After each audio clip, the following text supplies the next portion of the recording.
Let's take a look at another practical example which we may come across in our day-to-day life coding, I may say. So when we use the buffered reader, we also get this prompt that it is not declared, that it must be caught or it must be declared. Let's have a look. So here's a simple code. I have my class buff demo, which is nothing but buffered reader demo. I am using a main function, which obviously I have to, public static void main string args.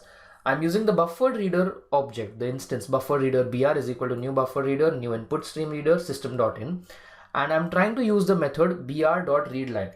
Let's try and compile this program. So we have java c space buffdemo.java, and I have the error.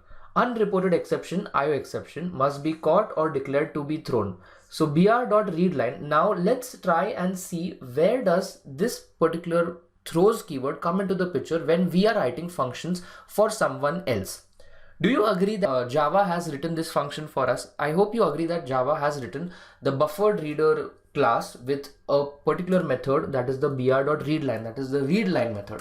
Now if I am to see the readline method's documentation inside Oracle, I will find that that particular method throws or declares the IO exception.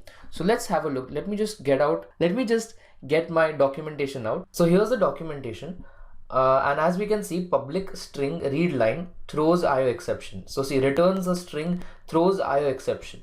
So when you're using someone else's function and somebody has documented it and suggests and states that throws some exception, and if that exception is a checked exception, if that you have to either catch it, you have to either handle it, or you have to declare it yourself.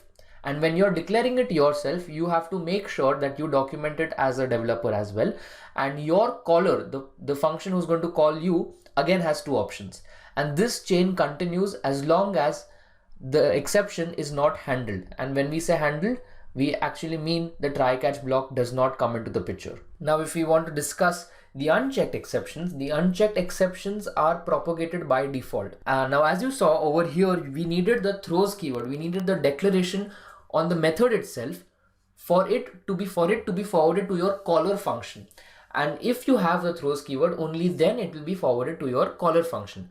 But in case of unchecked exceptions, that is something like null pointer exception or class cast exception, these exceptions are by default propagated from your, let's say, the innermost function to the parent function, that is the main function. It will be propagated as is without being declared. So you need not declare your unchecked exceptions, but it is very important that you declare your checked exceptions. So that's all for this video. We have understood what is the difference between checked exceptions and unchecked exceptions. We also saw the difference between the throw keyword and the throws keyword.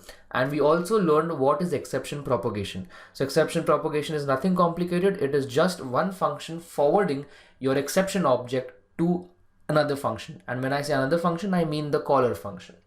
So once again, I hope you guys had fun. Thank you so much. Keep watching.